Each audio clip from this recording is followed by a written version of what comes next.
컨트롤 쉬프트 ESC 키 한번 눌러보세요.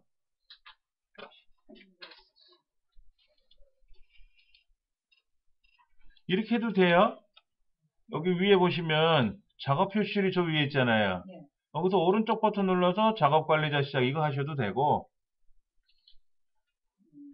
컨트롤 쉬프트 ESC는 왼손 갖고 다 하셔도 됩니다. 왼손이 불편하지 않으시면 그냥 컨트롤 쉬프트, 왼손 오른손 같이 쓰는 생각 하지 마세요. 가급적이면 한 손으로 쓰세요.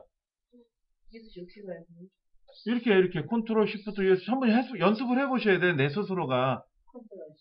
컨트롤 쉬프트 두 개 눌렀죠. 이렇게 눌렀잖아. 예. 오케이 하듯이. 그 다음에 요거 ESC 저 위에 있는 거 누르면 되죠. 그렇죠. 이게 원래 파집 부분 그게 아닌데 네. 오른손은 마우스 잡아야 되고 왼손으로 뭔가를 해야 되는데 컨트롤 C, 컨트롤 V 뭐 이런 거 있잖아요. 이것도 왼손으로 하시면 되고 오른손은 마우스 잡으시면 되고 그렇게 양손을 막 쓸 수 있게끔 하시는 게 좋아요. 그런 훈련을 본인들이 하셔야 돼. 그래야 촉촉촉촉 빨리빨리 하거든. 그래야 남들이 보면 뭐라 그래. 오, 고수의 향기가 피어나는 거지. 아직까지 그러진 않죠. 컨트롤 키 눌렀다 띄고 쉬프트 키 눌렀다 띄고 이렇게 하진 않잖아요. 초급반에서는 그렇게 설명 못해요. 컨트롤 쉬프트 ESC 누르세요 그러면 못 알아들어요. 그래서 제가 어떻게 하냐면 여기에서 오른쪽 누르세요. 오른쪽 누르세요. 그래서 작업 관리자 시작하세요. 이렇게 설명을 드리죠. 그러면 이제 메뉴판을 외워서 하시고 여기 보시면 응용 프로그램, 뭐 프로세스, 서비스, 성능, 네트워킹, 사용자 이런 것들이 보일 거예요. 그렇잖아요. 그러면 우리가 할 게 굉장히 많아요. 첫째, 성능을 보셔야 돼요. 성능. 내 컴퓨터의 성능을 보시면은 현재 CPU가 어느 정도 사용하고 있는지. 이때 복이란 메뉴에 가보시면은 커널 시간 표시를 할 거냐, 커널 시간 표시를 안 할 거냐 하는 건데 커널 시간 표시를 해보세요. 이렇게 체크하시면 빨간 게 보일 겁니다. 선생님, 저는 보기를 누르니까요. 예. 컨텐츠로 안 나오고, 지금 새로 고침, 업데이트 속도, 열 선택, 이것만 나오는데요? 자, 지금 커널을 돌아가는 게 보고 있고 메모리 관리가 돌아가는 게 보고 있는데 첫 번째 응용 프로그램에 가서 보면은 뭐가 실행되고 있다고 나와 있어요. 저는요. 예를 들어서 내가 인터넷을 실행하잖아요. 인터넷을 실행하면은 여기에 인터넷을 실행하고 있습니다라고 뜰 거예요. 그 다음에 프로세스에 가보면 프로세스에도 떠요. 지금 여기에 이거 돼 있어요. 이게 동영상 레코딩 하는 게 요거 6만이라는 크기로 돌고 있어요. 그 다음에 쭉 내려가면은 엄청나게 큰 숫자가 돌고 있어요. 여기 SVC 호스트라고 하는 거예요. SVC 호스트라고 되는데 제가 이걸 한번 닫아볼게요. 사실은 이거 강제로 닫으면 위험한데 닫아볼게요. 닫으면 이 숫자가 사라졌잖아요. 그랬죠? 성능에 가보면 많이 내려갔죠. 예. 근데 좀 이따 보면 얘가 또 어딘가에 늘어날 수도 있어요. 그런 것들을 우리가 적절히 해야 되는데 예를 들어서 여기에 지금 크롬이라는 게 뭐냐면 지금 제 크롬 웹브라우저를 실행한 게 크롬이에요. 크롬을 실행하면 크롬이 보세요. 이만큼이 크롬이 작동되고 있는 거예요. 이것도 양이 많아요.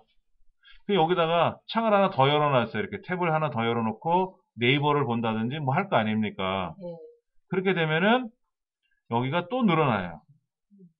창을 막 늘리면 이 창을 막 늘리면 계속 늘어난다고. 뭐가? 이 용량이 늘어나요.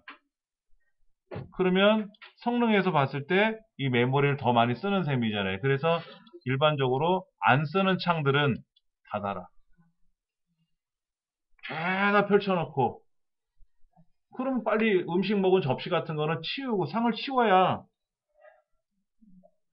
결국에는 이제 이렇게 꿈뻑거리기도 하고 상을 치워야 접시를 치워야 또 다른 음식을 내놓든지 할 거 아닙니까?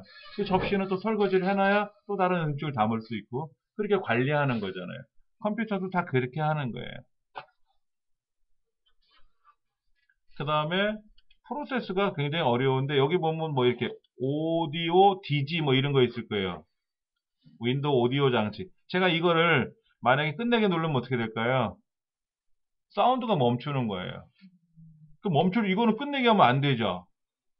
그럼 어떤 거는 끝내게 할 수 있느냐 찾아봐야 되는데, 어려워요.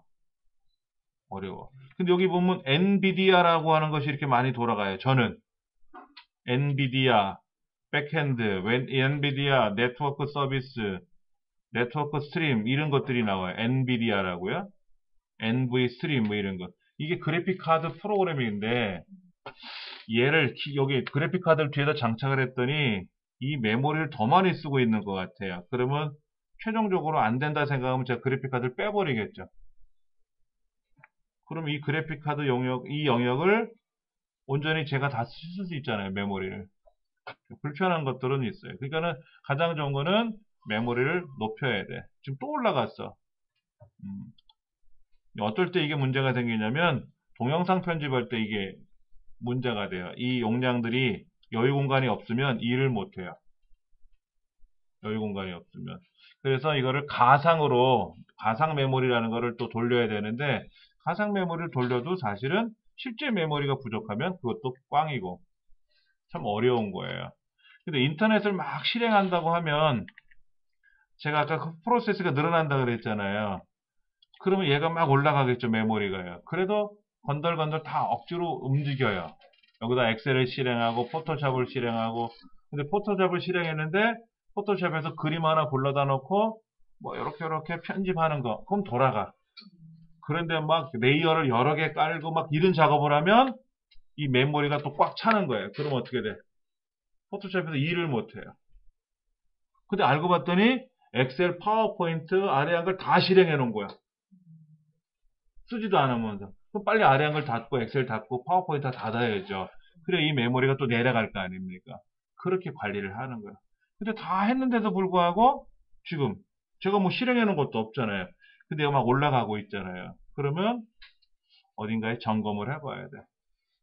어디가 문제가 있으니까 이렇게 자기 혼자 막 심장이 뛸 거 아닙니까 지금.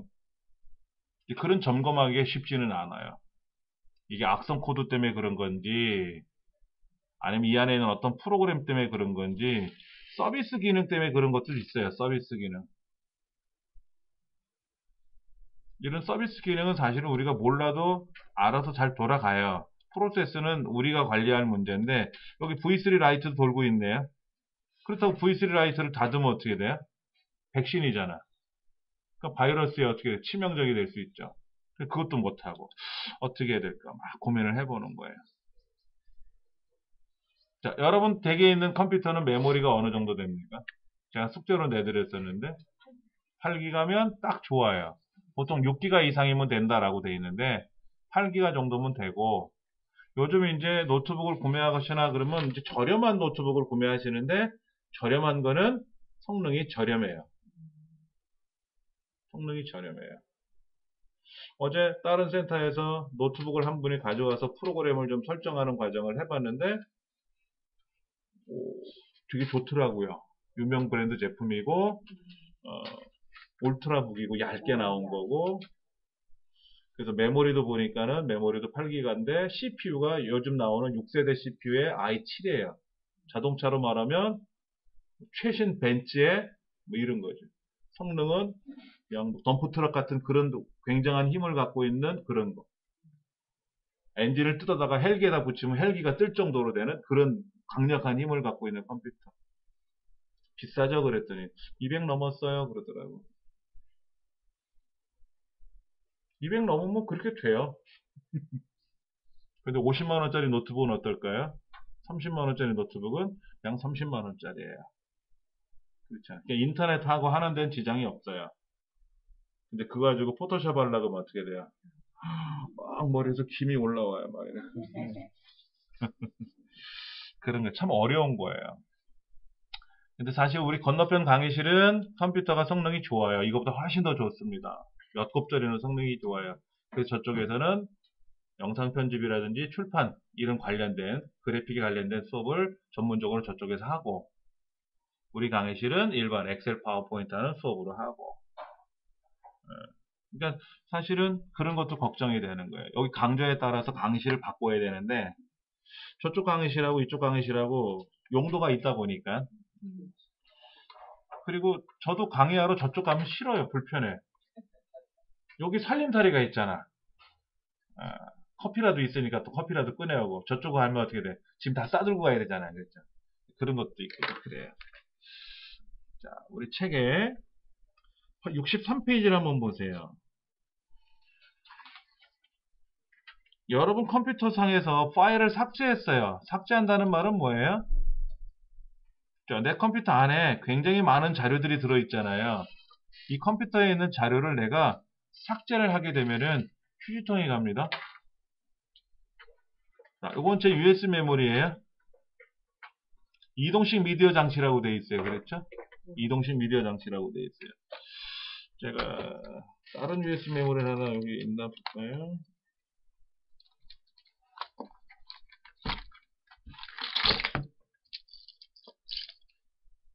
일반 USB 메모리예요. 그렇죠? 얘를 한번 꽂아 볼게요. 얘는 어떤 현상이 발생하나?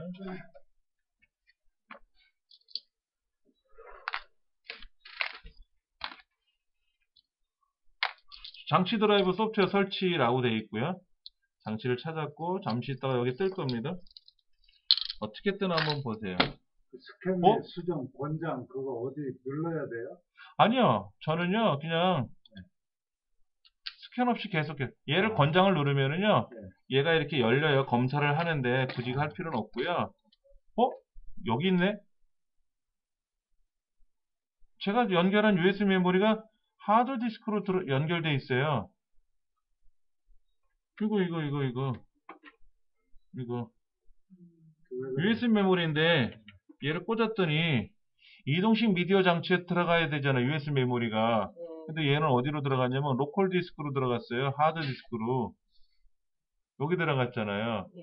그러면 제 USB 메모리에 있는 데이터들을 자, 이게 필요 없어서 제가 딜리트 키 삭제를 누르면 바로 삭제돼요. 휴지통에 안 갑니다. USB 메모리에 있는 거 삭제하면 휴지통에 안 가요. 그런데 요 USB 메모리에 있는 얘를 삭제하면 어떻게 되나 보세요. 삭제 명령을 걸면 휴지통에 간다 그러잖아요. 그렇죠. 우리 컴퓨터 자기전 시험에 그런 게 나와요. USB 메모리 삭제하면 휴지통에 안 간다? 천만의 말씀. USB 메모리가 아니라 이동식 미디어 장치로 되어 있는 게 휴지통에 안 가는 거지. 로컬 디스크, 하드 디스크 드라이브로 인식되어 있는 거는 휴지통에 가요. 외장 하드 있잖아요. 외장 하드. 외장 하드는 USB로 연결하잖아요. 그러면 걔는 USB 메모리예요? 하드 디스크예요? USB 메모리예요. USB 메모리는 아니죠, 사실은. 근데 USB로 연결했잖아요. 그러니까 시험 문제 교재도 잘못 만들어진 거야. 출제도 잘못 출제된 거야.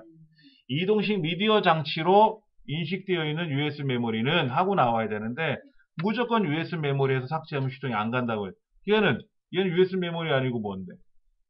맞잖아요. 그렇죠. 그러니까는 저 같으면 뭔 소리냐? 내 거는 USB 메모리 삭제해도 휴지통에 간다 하고 민원을 제기하겠죠. 그러면 이제 출제본부에서 보편적으로 당신이 언제 문제에다 보편적이라는 말을 썼느냐, 문제를 잘못 출제했다 라고 저는 또 계속 반박을 하겠죠. 그래서 저도 시험 공부 시킬 때 USB 메모리 삭제하면 휴지통에 간다? 안 간다? 딱 그렇게 정해놓고 배우라 그래요. 괜히 저처럼 따지지 말라고 하죠. 근데 외장 하드디스크는 하드디스크를 USB 방식으로 연결하는 거고 우리가 흔히 말하는 USB 메모리는 안에 플래시 메모리가 들어있는 거예요. 플래시 메모리. 플래시 메모리를 USB 케이블로 연결하는 거잖아요. 그렇죠. 근데 중요한 거는 이동식 미디어 장치냐 로컬 디스크, 하드 디스크 방식으로 고정식 방식이냐에 따라서 달라진다라고 평가를 다시 해놔야 돼요. 그러면 얘는 어떻게 돼서 하드 디스크로 인식이 됐을까요? 이거는 공장에서 그렇게 생산하는 거예요. 제가 설정하는 게 아니에요. 제가 사용하는 이 USB 메모리를 어디에서 들어가서 너는 이동식 미디어 장치라고 하지 말고 로컬 디스크로 인식해라 라고 명령을 걸 때가 하나도 없어요. 제조회사에서 공장에서 얘를 생산할 때 얘를 로컬로 인식할 거냐 이동식 장치로 인식하게 할 거냐를 공장에서 생산할 때 결정을 짓는 거래요. 그래서 물어봤어요. 제조회사에. 서비스센터에 가서도 물어보고 했는데 소비자가 이거를 선택할 수는 없습니다. 생산자가 정하는 거예요. 그러더라고요. 장단점. 장단점이 또 있어요. 문제는 뭐냐면은 USB 메모리가 이동식 장치라고 되어 있으니까 이동식 미디어 장치에다가 윈도우 프로그램을 설치를 해서 그거 USB 메모리로 윈도우를 설치하게끔 하는 그런 기능들이 있거든요. DVD로 부팅한다든지. 근데 아까처럼 로컬로 인식이 되면은 프로그램을 담을 수가 없어요. 이동식 장치로 인식이 돼야도 담아요. 장단점이 있어요. 그게. 장단점이 있고 또 USB 메모리 종류가 아니라 이제 포맷 방식에 따라 달라지는데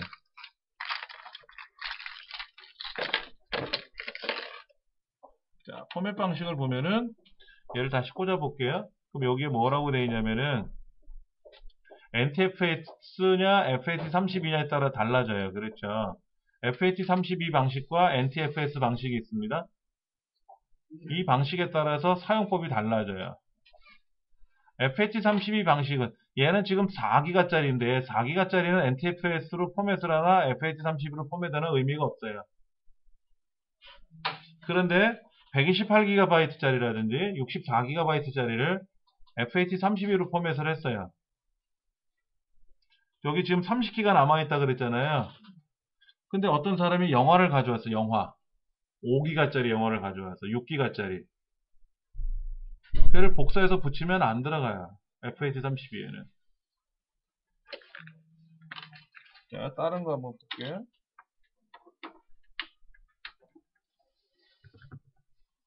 자, 다른 걸 하나 꽂아 볼게요. 자, 여기 떴죠, 하나요? 16GB짜리예요. 근데 왜 16이 아니라 14.8입니까? 이렇게 얘기를 많이 하시는데 사람이 말하는 16GB 생산자가 판매자가 16GB라고 말하는 거는 10진법 10진수고요. 컴퓨터가 계산하는 방식은 2진법이에요. 숫자 차이가 많이 납니다. 그래서 500GB 하드를 포맷을 하면 465GB로 나와요. 500이 안 나와요. 근데 그거는 2진법으로 465, 우리는 10진법으로 500. 근데 계산해보면 같은 숫자예요.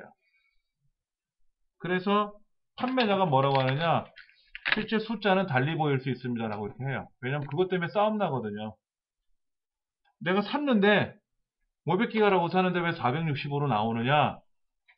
그게요 고객님, 2진법하고 10진법의 차이가 액기 여보셔. 반품 할 말 없어요. 반품해야 돼요. 판매자 과실이잖아. 그래서 지금은 명시를 해놔요. 컴퓨터에서는 다르게 보일 수 있습니다. 다르게 볼 수 있다는 걸 알고 사간 거잖아요. 그렇죠. 그러니까 과실 처리가 안 돼요. 이제는 그걸 명시해놨으니까. 자, 그런데 여기 FAT32니까 혹시 용량 큰 게 있나 볼까요? 다행히도 큰 게 없나 보이는데. 뭐 2기가인데? 2기가짜리죠? 2기가짜리 말고 뭐가 있나 볼까요?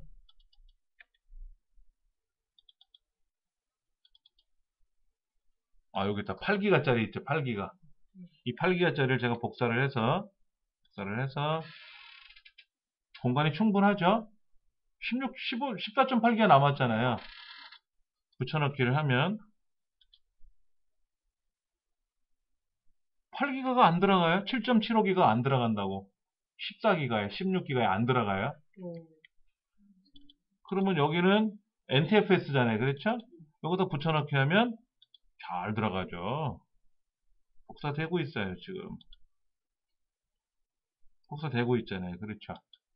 그 이유가 NTFS로 포맷을 했느냐 FAT32로 포맷을 했느냐에 따라 달라지는 거예요. 그래서 여러분들이 포맷을 하실 때는 어떻게 포맷을 해야 된다? NTFS로 포맷을 해야 빨리 움직여요. 용량 큰 것도 복사가 돼요. 그러면 다 NTFS로 포맷하면 좋지 않습니까? 근데 또 아니에요. 얘를 스마트폰에다 꽂아서 쓸 때가 있죠. OTG라는 기능을 이용해서. 근데 우리가 사용하는 스마트폰에서는 NTFS를 인식을 못해요. 제가 사용하는 이 USB 메모리를 스마트폰에 연결하면은 인식이 안 돼요. 그러나 요거는 어떻게 돼요? 이거 인식을 해요. 얘는 인식을 한다고. FAT31을 해야만이. 그러니까 서로 장단점이 있어요. 이제 그게 어느 순간에 이렇게 영역이 다 허물어질 때가 올 거예요. 허물어질 때가 올 거란 말이에요. 그리고 여러분들이 이런 메모리 있잖아요. 요 메모리 칩 같은 거 있잖아요. 이런 메모리 칩을 그 CCTV에다 꽂을 때 있잖아요. 블랙박스. 또 블랙박스로 할 때는 FAT를 31 포맷을 해야 되는 기계가 있고, 얘를 또 뭐 다른 거를 해야 될 때도 있고 다 달라요. 그거에 따라서 포맷하는 방식이 다 다릅니다.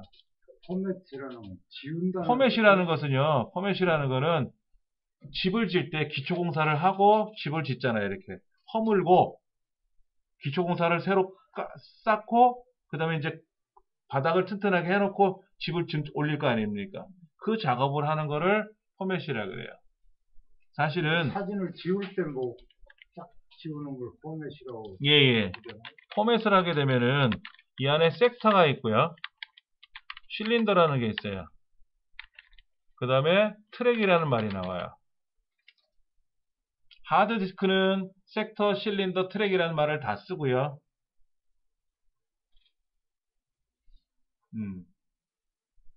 섹터는 영역을 말하는 거예요. 영역. 우리 운동장 있잖아요. 운동장.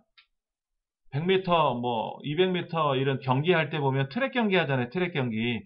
자기 길 따라서 막 뛰어가지 않습니까? 그 길. 전축판처럼, 전축판은 사실은 그 파인 홈을 따라서 음을 재생하는 거고요. 하드디스크는 길과 길 사이, 우리 도로처럼 정해진 도로를 가면서 데이터를 저장하고 읽어내는 거예요. 그 트랙을 청소해야 돼.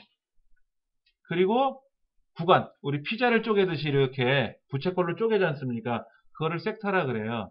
그런 섹터 트랙을 작업을 해놓은 게 있거든요. 그거를 싹 치우고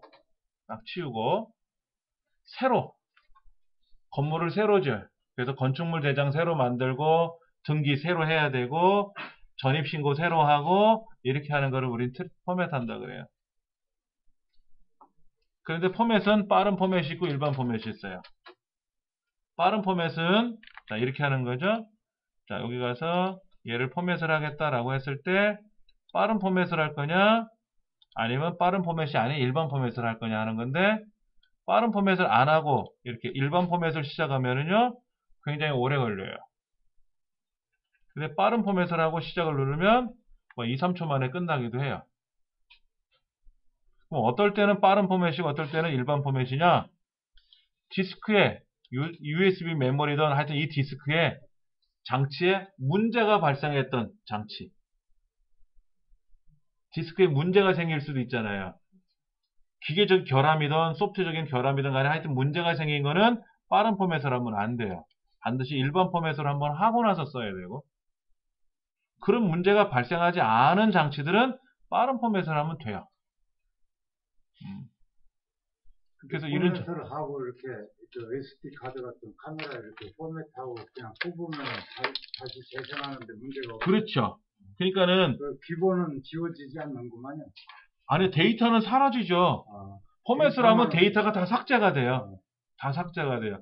그래서 이런 것도 있어요. 스마트폰이나 디카 있잖아요. 디카에도 아까 그 메모리 같은 게 들어가는데, 디카 메모리를 쓸 때 주의하실 점이 뭐냐면은, 디카에다가 이런 메모리 꽂잖아요. SD 메모리를 꽂았는데, 요것이 전 세계 어느 기계든지 다 작동이 되게끔 제작을 해놨는데, 캐논이면 캐논, 니콘이면 니콘, 또 캐논도 캐논 모델이 있잖아요.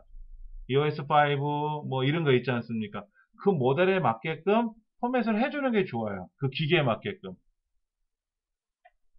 우리 집에 오면 우리 집 룰을 따라야 되는 것처럼 내 카메라에는 내 카메라 룰에 맞게끔 포맷을 해주면 이 카메라에 적절히 촬영이 되게끔 탁탁탁 작동이 된단 말이에요.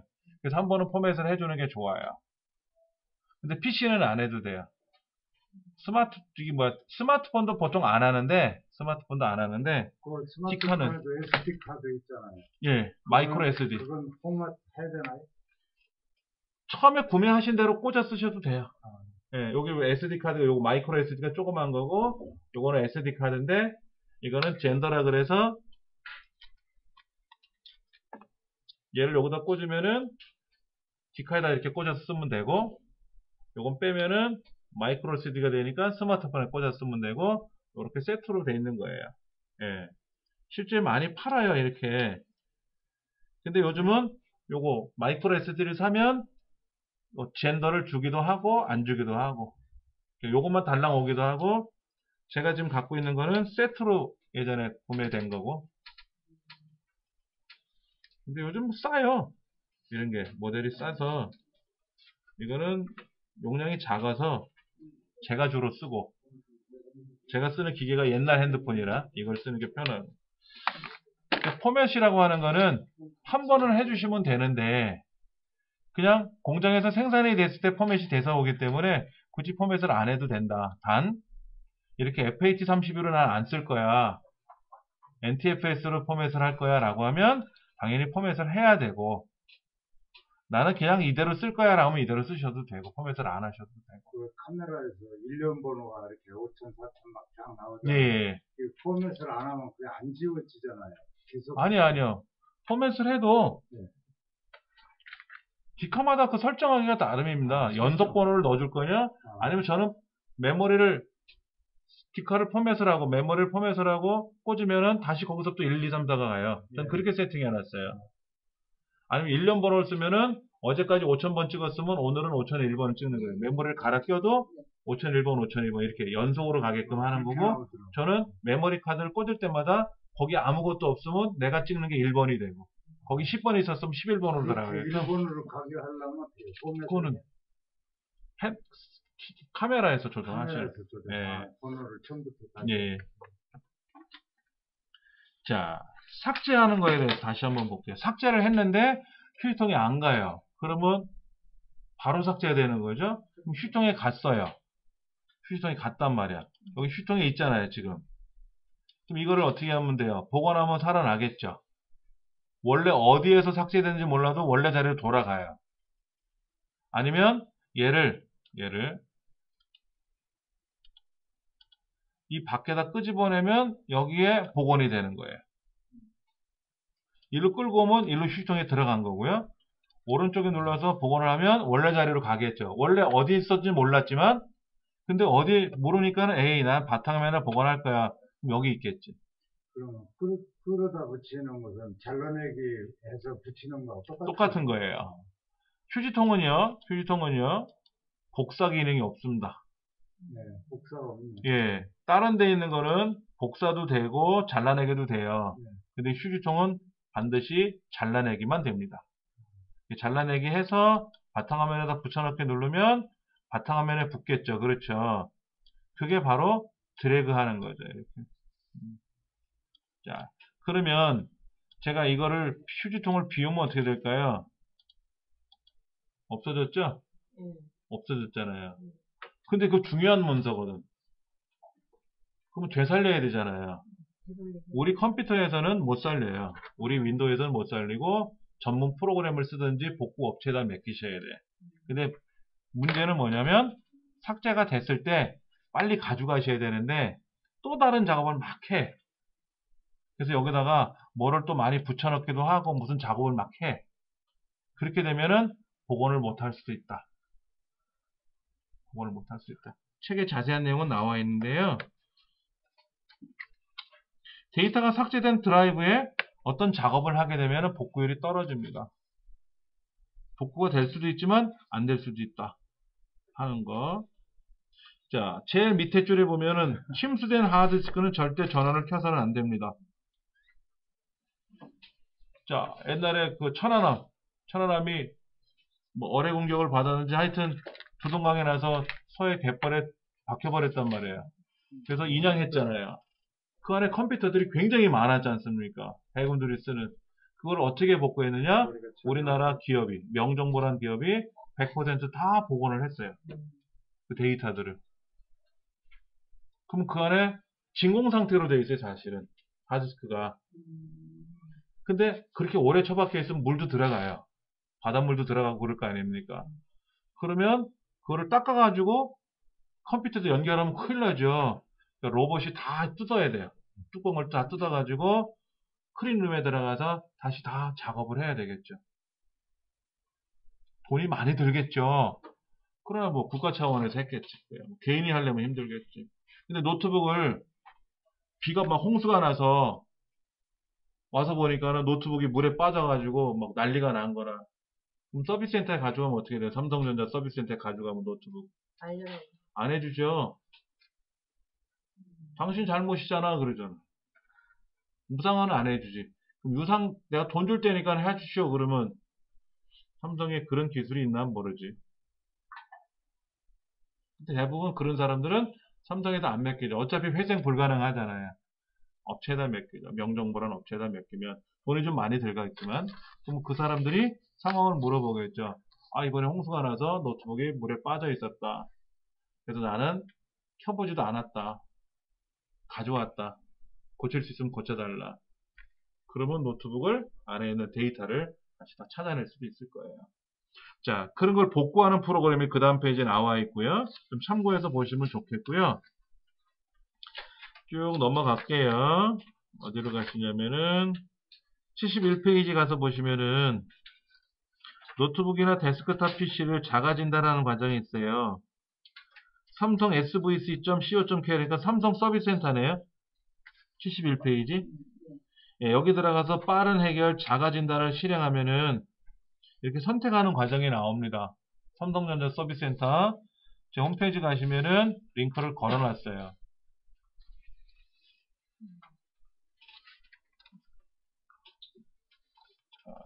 예, 제조회사가 여기 있네요. 삼성전자.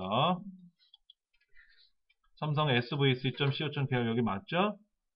그 다음에 빠른 해결 작아진다 이거예요. 그럼 들어가서 지금 PC죠? 우리 핸드폰 아니지 않습니까? PC죠? PC 눌러서 컴퓨터죠? 이때 데스크탑이죠? 노트북이나 태블릿이 아니라 강의실에 있는 데스크탑. 그러면 여기에서 나와 있어요. 예를 들어서 부팅이 안 돼요 라고 하면 어떻게 부팅이 안 됩니까? 삑삑삑 소리가 납니까? 아니 파란 화면이 열렸습니까? 삼성 로고에서 멈췄습니까? 아니면 검은 화면이 나왔습니까? 예를 들어서 삑삑삑 소리가 났습니다. 부팅할 때 삑삑삑 소리가 납니다. 그러면 지금 뭐 바이오스에서 어떤 동작을 체크하는데 이때 어쩌고 저쩌고 이런 거를 이제 해보는 거예요. 근데 말이 어려워. 말이 어려워. 근데 LG도 똑같이 하는 거예요? 삼성에서? 아니 그러니까는 삼성 컴퓨터든 LG 컴퓨터든 아, LG 로고가 나오든 삼성 로고가 나오든 뭐 로고가 나오든 할 거 아닙니까? 삼성은 삼성 게 나오고 제 거는 삼성 게 아니니까 다른 회사 로고가 나오겠죠. 근데 나머지 동작은 삼성은 이렇게 나오고 LG는 저렇게 작동되고 이러진 않잖아요. 어차피 부팅되는 거는 똑같이 부팅되잖아요. 근데 삑삑삑 소리가 나는 거는 삼성은 삑삑삑 소리 나고 LG는 뽁뽁뽁 소리가 나고 이러진 않아요. 어차피 다 삑삑삑 소리가 나는데 삑 한 번 나는 거는 오케이란 뜻이에요. 소리가 안 나든지 근데 삑삑 삑삑 두 번이 난다든지 삑삑삑 삑삑삑 이렇게 난다든지 10가지 삑삑삑삑삑삑삑 10번 나고 또 멈췄다가 또 삑삑삑 10번 나고 하는 경우도 있고요. 어떨 땐 삑삑삑 삑삑삑 하는 기계도 있고요. 다 달라요, 소리가. 그러니까는 어떤 건지 어떻게 될지 모르죠. 그렇죠. 자, 키보드 있잖아요. 키보드. 키보드가 이렇게 눌려 있어. 이렇게 눌려 있어. 엔터가 눌려 있어. 이 상태에서 컴퓨터를 키면은요. 삑삑삑삑 소리가 나기도 해요. 근데 눌렸네. 알고 봤더니 꼬맹이들이 아이스크림 먹고 흘렸나 봐. 그래서 이게 눌러 붙었어. 이럴 수도 있는 거고. 근데 없거든. 근데 자꾸만 삑삑 소리 나. 키보드를 빼봐. 켰더니 소리가 안 나. 그럼 키보드 뭐가 고장이 난 거죠, 안에서. 키보드만 꽂으면 삑삑삑 소리가 나는 거는. 그럼 다른 키보드를 꽂았더니 소리가 안 나. 그럼 이게 키보드 고장이 났구나. 이렇게 확인이 되는 거고. 근데 얘는 소모품이에요. AS를 안 해줍니다. 그 오른쪽에 있는 럼록이 그 안에서 예. 어떤 때는 되고 어떤 때는 안 되고 그러나요? 뉴메릭 락이라고 하는 거는요. 여기 뉴메릭 락이라고 하는 거는 오른쪽 숫자판 오른쪽 숫자판을 뉴메릭 락 불이 켜져 있으면 숫자가 되는 거고 불이 꺼지면 방향키가 되는 거예요. 자, 우리 키보드에 대해서 잠깐 좀 볼게요. 키보드는 처음에 나올 때 84키였어요. 지금 우리가 사용한 106키입니다. 84에서 86으로 갔다가요. 101로 갔다가 103으로 갔다가 현재 106까지 쓰고 있어요.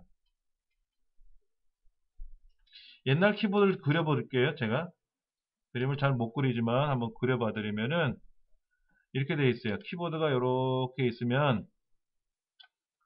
F1번, F2번 해서 여기 이렇게 5개가 하나, 둘, 셋, 넷, 다섯. F1번서부터 F10번까지.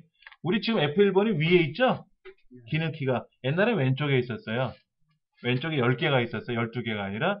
그 다음에 여기에 숫자판이 이렇게 있고요. 글자판이 있고, 오른쪽에 숫자판이 있었어요. 숫자판. 그래서 사이에 방향키 있잖아요. 방향키. 이게 없었어요. 요 방향 4개하고 그 위에 6개 있죠? 이게 없었고, 바로 숫자판에 있었습니다. 그래서 누메릭 키를 키면은 불이 켜지니까 숫자로 쓰는 거고 끄면 방향키가 돼요. 그 안에도 방향키 있잖아요. 페이지 업, 페이지 다운, 뭐 홈, 엔드 다 있잖아요. 이거로 쓰는 거예요. 그러다 보니까 불편하지 않습니까? 그러다가 에이 101키로 바꾸자. 101키로 바꾼 게 지금 우리 키보드처럼 생긴 거예요. 방향키를 넣어주니까는 F1번, F2번 그게 왼쪽에 있던 게 위로 올린 거고 지금처럼 위로 올린 거고. 그러다가 이제 84키에서 86으로 2개가 늘어난 이유는 한영키하고 한자키가 붙은 거고 101키에서 103키로 2개가 늘어난 거는 한영키하고 한자키가 들어간 거고 106키는 3개가 늘어났잖아요. 그 3개는 윈도우 로고키 2개하고 윈도우 로고키 2개 있잖아요. 그리고 오른쪽에 보면 Alt하고 컨트롤 사이에 화살표 그려져 있는 거 있죠. 줄 쳐져 있고요. 그게 뭐냐면 마우스 오른쪽 버튼 누르는 기능이거든요. 바로가기 키. 이게 3개가 추가된 거예요. 현재 103키가 보편적으로 쓰는 우리나라 표준이고요. 사실은 109도 있어요. 109키는 3개가 뭐가 붙었냐면요. 파워키 이런 거 있어요. 파워키. 그리고 웨이크업 뭐 이런 게 있습니다. 3가지가 들어있는데 문제는 키보드 막 사용하다가 파워키를 딱 누르면 시스템 종료가 돼요. 그럼 아주 봉변당하는 거죠. 일하다 말고. 저도 처음에는 109키가 좋아서 썼는데 막 작업하다가 급하게 하다 보면 파워를 눌러요. 그럼 하다가 말고 저장도 못하는데 시스템 종료가 되니까 이제 꽝 되는 거지. 난리가 나는 거예요. 그래서 109키를 다 갖다 버렸어요. 위험하더라고. 누구 미운 사람이 있으면 줘버리고 싶죠. 이건 106이에요. 현재 우리가 쓰는 건 다 106입니다. 109키는 잘 안 써요. 그 다음에 은행에서 쓰는 거는 또 뭐 한 150키도 있고 그래요. 은행에서 보면 뭐 거기에 여러 키가 붙어 있는 거 있어요. 특수한 것들. 그런 업무에 사용하는 거 있죠. 그런 거는 이제 특별한 키니까 우리가 의미가 없는 거고. 여기까지가 쓰고 옛날에 80... 노트북은 몇 키예요? 그건 몰라요. 다 세봐야 돼요. 대강. 대강 대부분은 기능이 넉넉 같은 게 없잖아요. 다 있어요. 있어요? 다 있어요. 펑션 키로 다 돼 있고 달라서 다릅니다. 걔는 일반 우리 106키 같은 게 붙어 있는 노트북도 있고요. 그 다음에 글자판만 붙어 있는 것도 있고요. 방향키가 붙어 있는 것인데 방향키가 우리처럼 이렇게 중간에 있는 게 아니라 귀퉁이에 조금 붙어 있는 경우도 있어요. 노트북은 키보드가 불편해요. 그래서 저 같은 경우도 집에서 노트북으로 업무를 할 때는 일반 키보드를 연결해서 써요. USB로 연결해서. 이렇게. 자, 자가 진단하는 과정도 잠깐 봤는데요.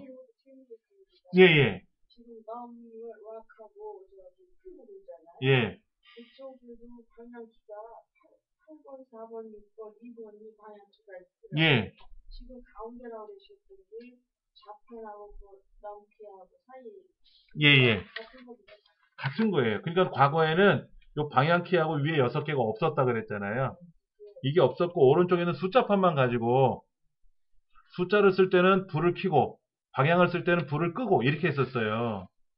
오른쪽에 있는 글자 숫자판을 가지고. 그러다 보니까는 숫자, 방향 불편하잖아요.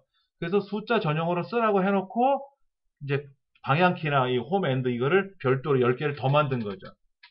기존 기계하고 똑같은 거예요. 키보드하고 다 호환이 되는 거고요. 예, 여기 방향을 끄면, 누메릭을 끄면은 왼쪽에 있는 방향키하고 똑같은 방식이 움직이는 거예요. 근데 간혹 이런 거는 있어요. 컨트롤하고 별표를 눌러라. 별표. 별표가 오른쪽에 보면 별표 있죠. 곱하기 표시 있잖아요. 네. 이거랑 요 글자판에 보면 8번 위에 별표가 있어요.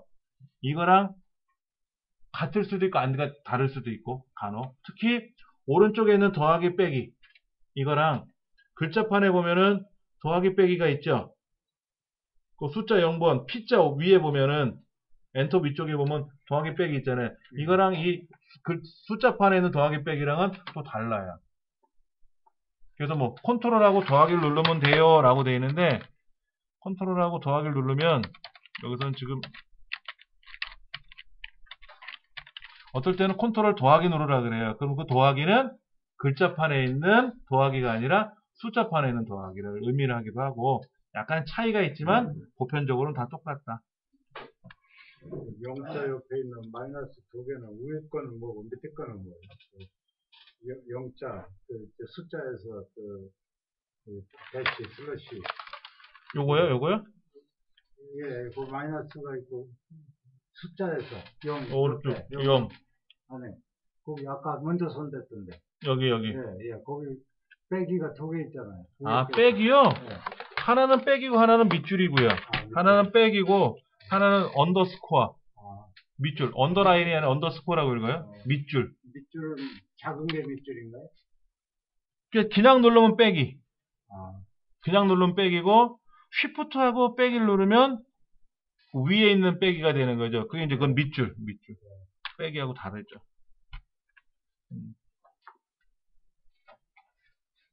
자, 그 다음에 뭐 USB 메모리 고장 여부 확인하게 되는데 여러분 USB 메모리 꽂았는데 인식이 안 돼. 이럴 수도 있어요. 근데 다른 데 꽂았더니 인식이 되더라? 그럼 고장난 게 아니지. 근데 아까도 그 수업 전에도 그런 말씀 드렸지만은 USB 메모리 연결한 단자가 헐거워져서 하도 앞자리에서 뺐다 뺐다 하잖아요. 나 혼자 쓰는 게 아니라 매 시간마다 쓸 거 아닙니까? 그러니까는 빨리 손상을 입어요.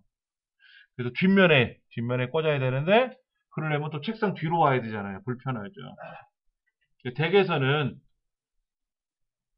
뒤에다가 연장 케이블이 있어요. 연장 케이블. 길게 빼서 쓰는 거 있어요. 아니면 허브를 사서 본체 앞에다 이렇게 붙여 놓으시면은 거기서 여러 개를 뺐다 꼈다 할 수 있잖아요. 아니면 뭐 테이블에다 올려 놓으셔도 되고 책상에다가.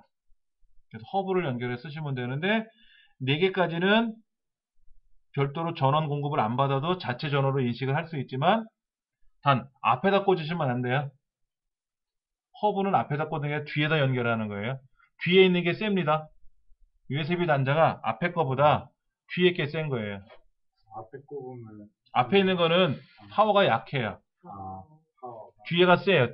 뒤에는 메인보드 직접 받아오는 거고 앞면에 있는 거는 케이스를 통해서 메인보드에서 별도로 분리시켜서 받아오는 거고 뒷면은 메인보드 자체 붙어 있는 거거든요. 노트북에서는 뭐 앞뒤 상관없어요. 노트북은 상관없습니다. 노트북 같은 경우에는 USB 단자가 많으면 좋은데 USB 단자가 몇 개 없으면 불편해요.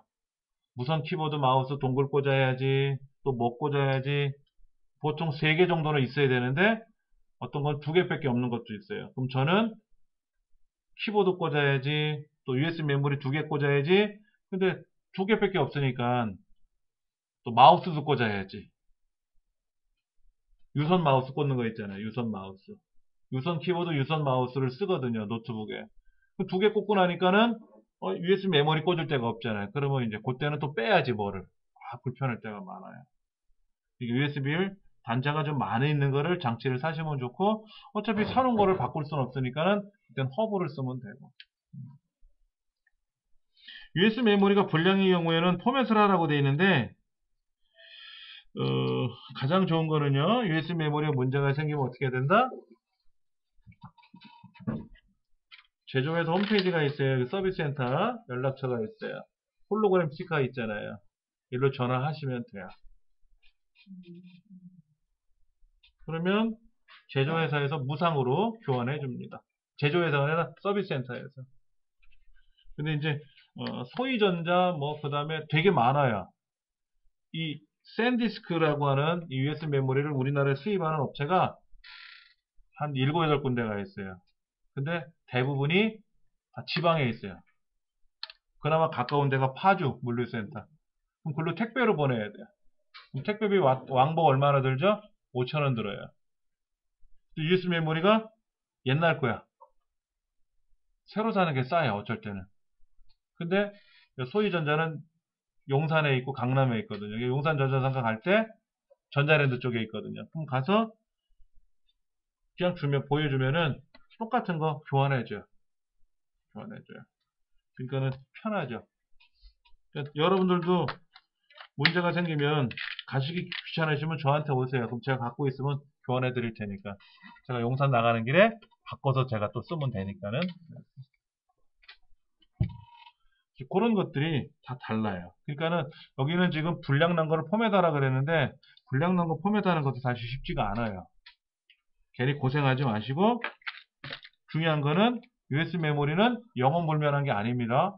그래서 이 USB 메모리 안에 들어있는 데이터들은 항상 백업을 해 놓으셔야 돼요. 그때그때 쓰는 거잖아. 근데 원본이 여기 있어.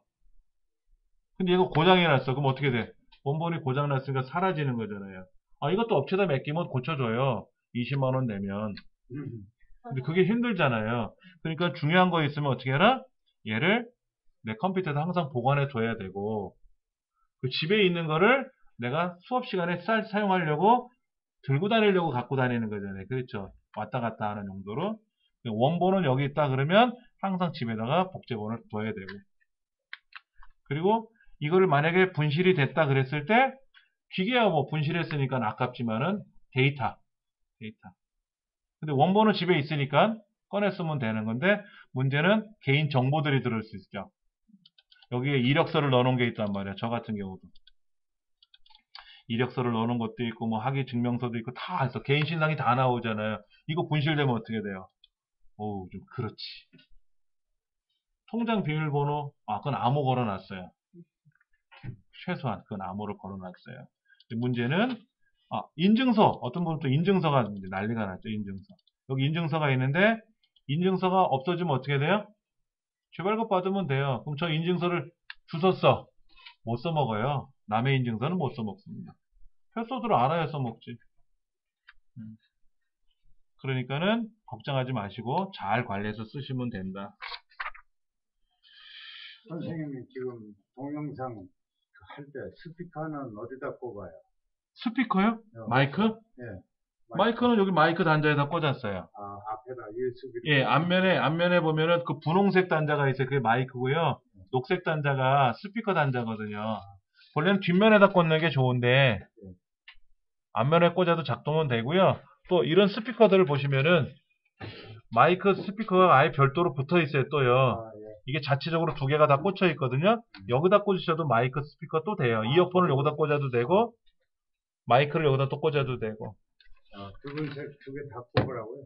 녹색. 그렇죠. 그 다음에 여러분 이어폰 쓰시는 거 있죠. 스마트폰 이어폰. 스마트폰 샀을 때 받는 이어폰은 마이크도 되고 이어폰도 되는 거잖아요. 네. 얘를 여기다가 동시에 꽂아가지고 말도 하고 들을 수도 있게 하려면 편하잖아요. 그렇게도 하나요?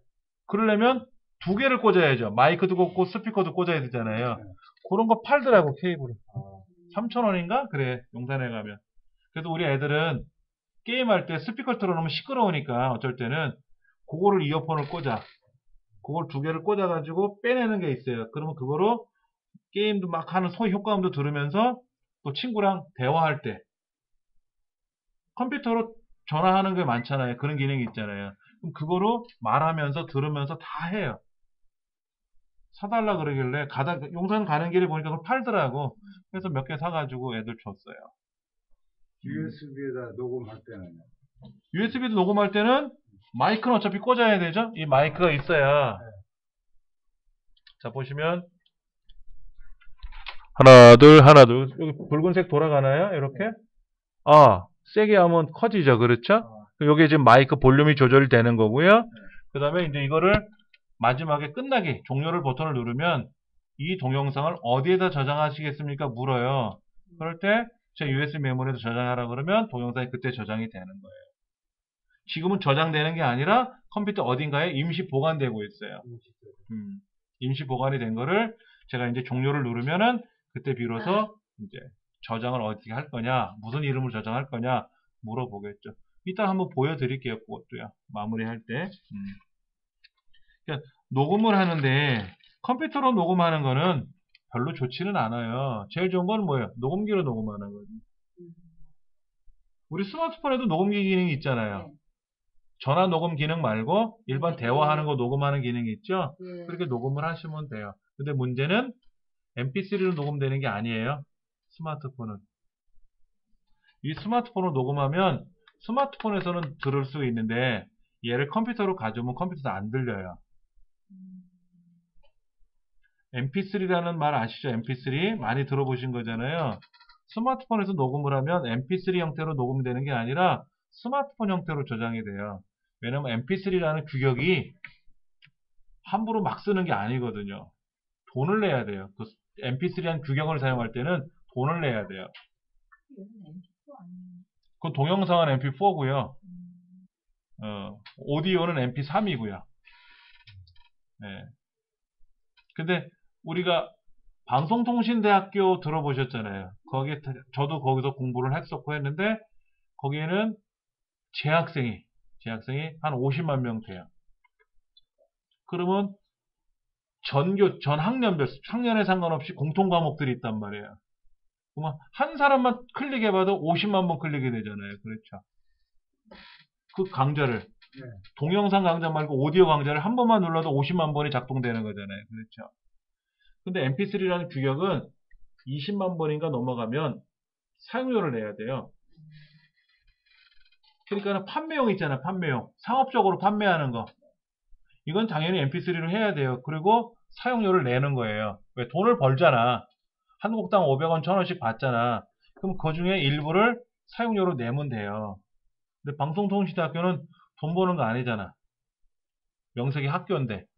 그럼 어떻게 한다? 그게 50만 번을 클릭을 하면 20만 번 넘어갔으니까 사용료를 내야 돼요. 방법이 없어요. 그거는. 그러니까는 mp3로 녹음을 하지 않고 WMA라는 이름으로 녹음을 해요. WMA가 윈도우 미디어 오디오라고 해서 MS사 규격이에요. 근데 그건 사용료를 안 내거든요. MS사가. 그거로 제작을 해요. 근데 일반 사이버 대학 있잖아요. 뭐 디지털 대학교라든지 이런 대학, 사이버 대학에서는 mp3로 해요. 왜냐면 20만 번 클릭이 안 되거든. 재학생 수가 많지 않아서. 20만 번이 넘어가면은 그것도 여지없이 돈을 내야 되는데 20만 번을 넘어갈 일이 없어요. 사이버 대학교는. 방송통신대학교는 예외죠. 너무 인원수가 많아서. 그래서 그런 규격, 그런 규격이 있다라는 거죠. WMA 근데 되잖아요. 그렇죠. WMA는 다 돌아가요. 우리 스마트폰도 인식되고 다 돌아갑니다. 그러니까 그렇게 녹음을 하면은 스마트폰도 작동되고 일반 mp3 플레이어도 작동되고 다 돼요. 근데 문제는 mp3가 좋으냐, mp3가 WMA가 좋으냐, 뭐가 좋으냐가 중요한 게 아니라 그 규격을 사용할 때는 사용료를 내느냐 안 내느냐가 중요하다라는 거죠. 사용료를 낸다 안 낸다. 여러분 QR코드 아시죠? QR코드. 네. QR코드가 일본에서 만들었어요. 그럼 국제 규격을 이 회사 일본이 갖고 있는 거예요. 어느 기업이. 그럼 우리나라에서 QR코드를 만들잖아요. 그럼 사용료를 내야 돼요. 국제 규격 사용료를 내야 된단 말이에요. 예를 들어서 우리나라에서 만든 통신 규격들이 많아요. 그런 거를 외국에 나가서 외국 사람들이 우리나라 기업에 우리 통신 시설을 좀 만들어 주세요. 우리나라에, 우리 동네에. 그럼 우리나라 기업에 가서 시설을 만들잖아요. 근데 그거는 인건비가 들어가고 제작비가 다 들어갔지 않습니까? 근데 마지막에 그 규격을 사용할 거 아닙니까? 그 단체나 기업이, 국가가. 그러면 그거는 계속 내야 돼요. 사용료를. 근데 QR은 바코드 이후에 혁신적인 혁명이에요. 그래서 국제 규격으로 만들어야 된 신청을 했더니 국제 규격 인증하는 ISO에서 야, 요거를 쓰는 건 좋은데 니들 사용료 받지 마라. 우리 벌어야 되는데 받지 말고 그냥 오픈해라. 그럼 더 많이 홍보가 될 거다. 라는 취지로 그렇게 사용료를 안 받겠다 약속을 하고 공개한 거예요. 그러니까는 QR코드가 지금 전 세계 산업의 표준이 돼버린 거예요. 우리 컴퓨터 부품에도 다 QR코드 붙어 있어요. 바코드 안 붙어 있어요, 이제는. 바코드가 없어요. 이런 책이니까 바코드가 있지. 아니 그럼 그 처음 만든 QR코드 회사는 돈도 안 받으면 어떤 베네핏이 있는 거예요? 아무것도. 그로 인해서 그 기업 이미지가 올라가잖아요. 구글이란 기업은 웬만하면 다 오픈해요. 돈 받고 파는 게 아니라 다 오픈을 해요. MS사는 웬만하면 돈을 다 받았어요. 근데 MS사도 오픈하는 게 굉장히 많습니다. 오픈을 많이 했더니 공짜로 쓰세요. 그리고 프로그램도 다 공개를 해. 네가 알아서 고쳐 쓰세요. 네 맘대로 다 써도 좋아요. 단 내가 만드는 것만 알아주세요. 이런 얘기지. 네가 만들었다고 거짓말은 하지 마라 이거죠. 그게 오픈소스인데 가장 큰 기업이 구글이 거의 다 오픈을 해요. 그럼 뭐 땅 파서 장사하는 것도 아닌데 기업 이미지가 올라가잖아요. 그리고 구글에서 하는 모든 사업에 대해서는 홍보가 저절로 되는 거죠. 그럼 홍보 마케팅이라는 거는 거저먹는 거예요. 남들은 100억을 들여서 홍보를 하는데 여기는 홍보를 하나도 안 해도 홍보가 되잖아요. 그게 역으로 말하면 수익이 발생할 수 있는 거고. 우리나라에서는 가장 짠 데가 네이버죠. 네이버는 가급적 공개를 안 해요. 다음도 안 해요. 예. 그랬더니 이제 난리가 났죠. 소비자들이 공개 좀 해라. 근데 조금 공개해요. 그리고 굉장히 어려워요. 좀 하려 그러면. 그리고 조금 안 쓰면 너 안 썼으니까 땡 하고 또 막아요. 유치한 말로 치사빠 안 쓰죠. 그래요. 사실. 잠깐 쉬는 시간 갖고 나서요. 다른 걸 좀 한번 해볼게요. 지난 시간과 이번 시간에 이제 해야 될 내용들을 요걸 이제 적어 놓은 건데요. 좀 여러분한테 숙제를 좀 내드릴게요. 여러분 댁에는 어떤 웹브라우저가 설치되어 있는지, 웹브라우저가 어떤 게 설치되어 있는지, 즉 크롬, 인터넷 익스플로러 이런 거 있잖아요. 이런 어떤 브라우저가 설치되는지 우리 크롬은 설치했었죠? 이제 크롬하고 인터넷 익스플로러 두 가지만 쓰시면 됩니다. 그 다음에 백신 프로그램은 어떤 걸 쓰고 계시는지, V3 라이트를 쓰고 계시는지, 알약을 쓰고 계시는지, 아니면 노턴 안티바이러스를 쓰고 계시는지, 바이로봇을 쓰고 있는지. 백신 종류가 다시 불러드리면 V3 라이트, 알약, 그 다음에 바이로봇이 있고, 그 다음에 노턴 안티바이러스. 하여튼 등등 되게 많아요. 이런 백신을 어떤 걸 쓰고 계시는지, 툴바는 어떤 걸 쓰고 계시는지, 예를 들어서 뭐 알툴바라든지 뭐 네이버 툴바, 그 다음에 구글 툴바는 되게 많아요. 종류가 많은데 결론적으로 말씀드리면 툴바는 편리성은 있지만 느려지는 원인이에요. 컴퓨터가 느려져요. 그래서 툴바를 쓰실 때는 쓰시고 안 쓸 때는 툴바를 닫아야 돼요. 삭제하는 게 아니라 닫아야 돼요. 자, 똑같은 내용이 있어서 요거는 이제 지울게요. 요거는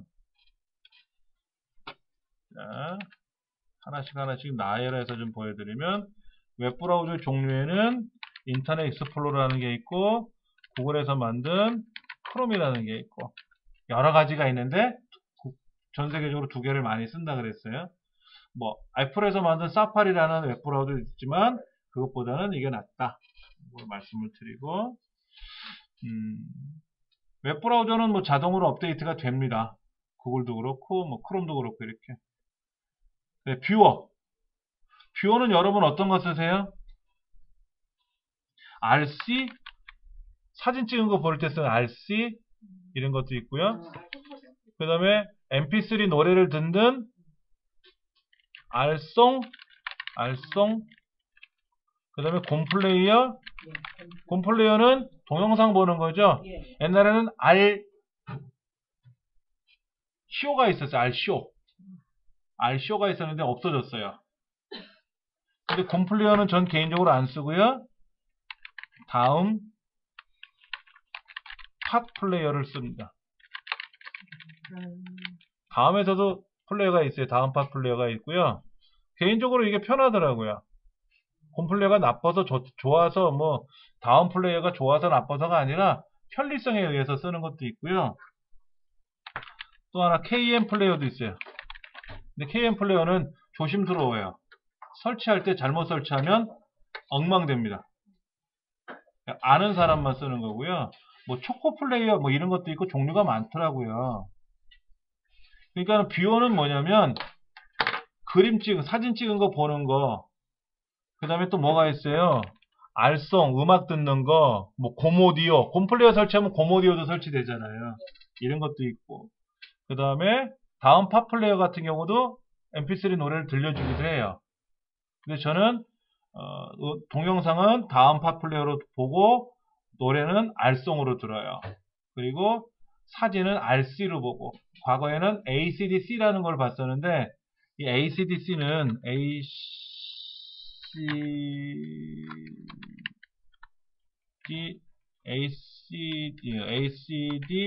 이렇게 되어 있어요. ACDC라는 게 있어요. 근데 이게 유료로 바뀌어가지고 안 하고 말아. 그래서 안 했죠. 그 다음에 또 뭐가 있습니까? 한컴 뷰도 있어요. 한컴 뷰. 아래 한글 뷰어. 그 다음에 엑셀 뷰어. 파워포인트 뷰어. 뷰어라는 거는 보는 프로그램이잖아요. 이건 다 무료예요. 그 다음에 또 뭐가 있냐면은 그 아크로벳 리더. 아크로벳 리더는 PDF 파일 보는 거잖아요. 네, 이런 거. 요즘은 굉장히 많습니다. 이런 리더들이요.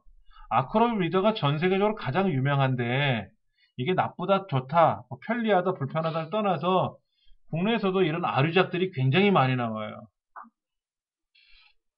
이게 이제 컴퓨터 활용하는 수업들, 기초반이나 이런 활용하는 수업에서는 아크로벳 리더 기본적인 거를 설명해 주기도 하지만은 좀 특이한 거, 알집, 압축하는 거잖아요. 알 모양으로 생겼잖아요. 그랬더니 빵 모양으로 압축하는 게 있어요. 별집, 이런 게 있습니다. 이런 아류작들이 나오는데 아류작들이 성능을 떠나서 광고창들을 물고 돌아다녀요. 그게 좀 불편하죠. 왜냐면 걔네들 먹고 살아야 되니까. 아크로벳 리더 비싼 PDF 리더들이 굉장히 많이 있어요. 근데 그것들 때문에 어떤 것들이 영향을 받는 경우도 있더라고. 그러니까 가장 대표적인 PDF 파일 보는 거는 PDF 파일을 제작하는 프로그램, 아도비사에서 만든 아크로벳 리더를 보면 되고, 동영상 플레이어는 우리 윈도우 미디어 플레이어라는 게 있어요.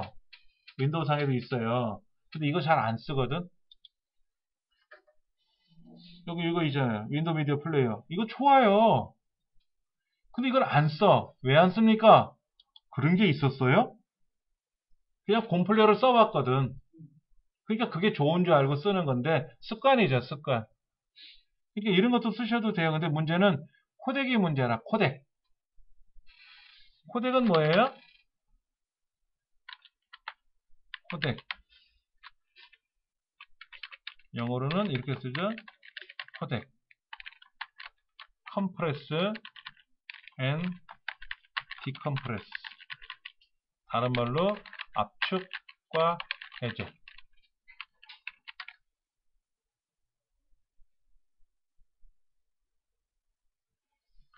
멀티미디어 데이터. 멀티미디어 데이터는 종류가 뭘까요? 비디오, 오디오, 이미지, 동영상, 노래, 사진, 이런 거. 이러한 데이터들은 반드시 압축해서 보관을 하고 사용할 때는 압축을 해제하면서 작동이 된다. 이렇게 보시면 돼요. 누가? 윈도우가 알아서 해줘요. 포토샵으로 우리가 어떤 사진이나 이런 것들을 편집을 한단 말이에요. 그럼 저장을 할 때 포토샵 형태로 저장할 수도 있지만 JPG나 PNG로 저장을 한단 말이에요. 그러면 포토샵이 알아서 압축을 해서 저장하는 거예요. 그럼 그런 PNG나 JPG를 다시 포토샵으로 불러들여서 고쳐야 될 거 아닙니까? 편집을 할 거 아닙니까? 그러면 포토샵이 알아서 압축을 해제하면서 풀어서 가져오는 거예요. MP3 플레이어, 알송이나 고모디오를 가지고 노래를 들으려면 MP3 데이터를 더블 클릭하면 들리지 않습니까? 이때 MP3 노래, 오디오가 압축이 되어 있어요. 얘를 풀면서 해주는 겁니다. 왜냐면 CD나 이런 곳에 예전에 노래가 들어있는데 얘는 압축을 안 한 거예요. 근데 압축을 안 했더니 양이 너무 커가지고 많이 저장을 못해, 보관을 못해. 그래서 양을 많이 보관하려니까, 많이 사용하려니까는 꽉꽉 눌러가지고 압축을 하는 거죠. 보따리 묶듯이. 그렇게 지금은 다 그렇게 압축이 돼서 보관돼요. 자, 사진. 디카로 찍는 사진, 스마트폰으로 찍는 사진이나 동영상 다 압축하는 거예요. 그래서 MP3, 아까 MP4 이런 것도 다 코덱이에요. 압축해놓은 형태예요. 그런데 문제는 MP3나 이런 노래들 또는 디카로 찍은 사진들은 컴퓨터가 100% 다 알아들어요.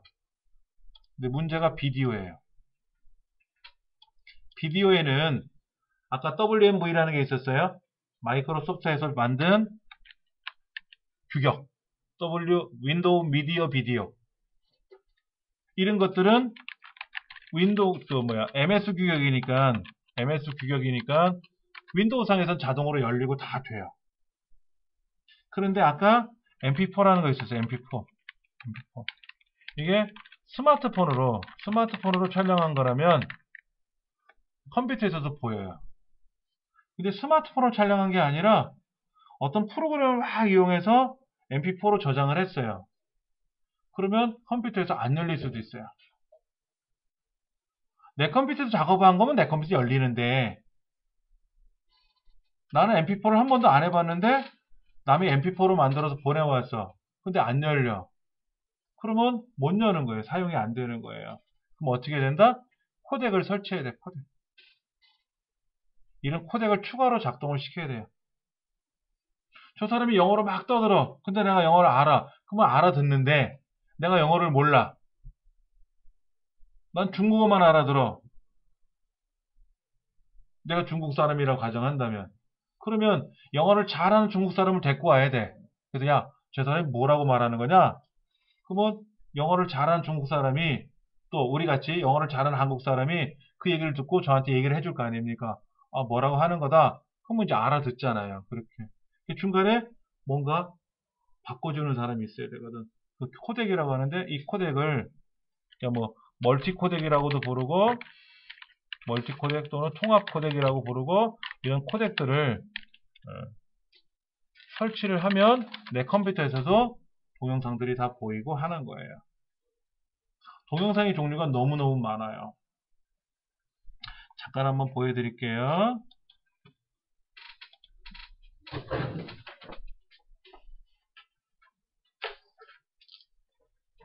소금 다 깔았어요. 아도비 빼놓고.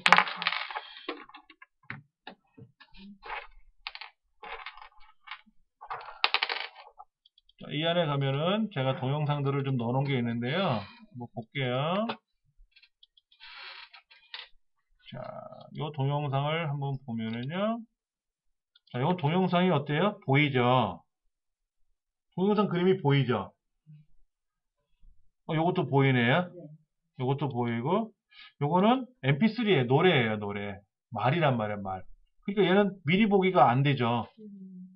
이거는 동영상이 들어있는 거예요. 그래서 가서 보면은, 얘는 안 보인다. 얘는 보이죠, 지금요. 얘는 MP4인데 얘도 MP4예요. 여기 MP4로 돼 있잖아요. 얘도 MP4로 돼 있죠. 근데 얘를 더블 클릭하면은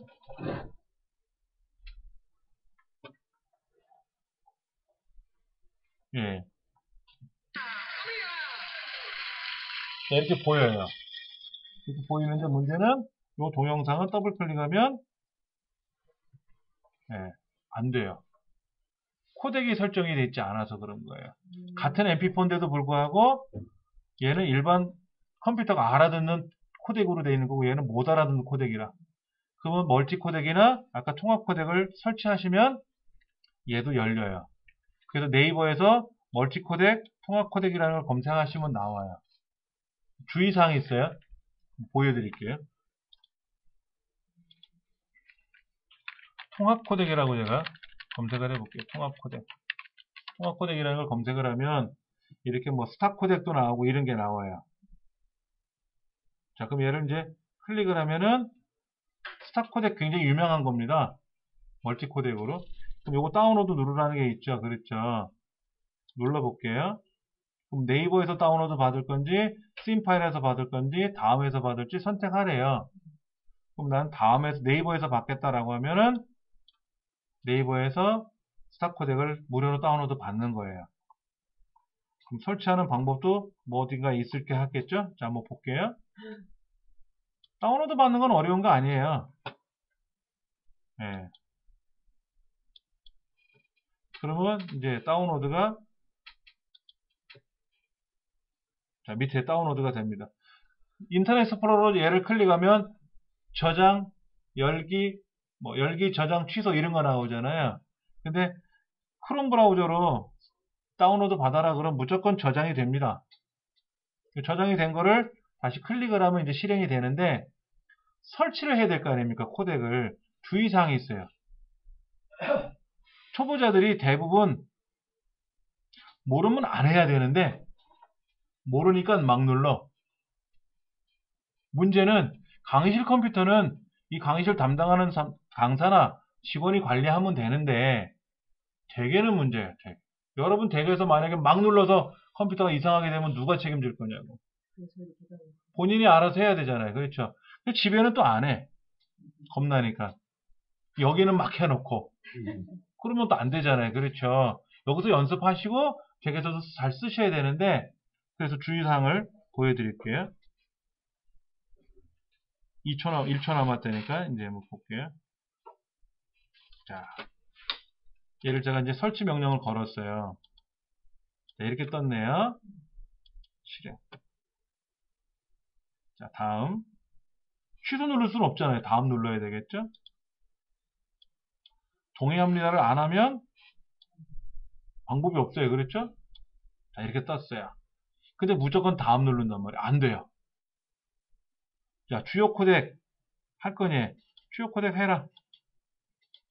비디오 코덱도 할 거냐? 해라. 오디오 코덱도 할 거냐? 해라. 다 하는 거예요. 안 하셔도 되는데 하는 거예요.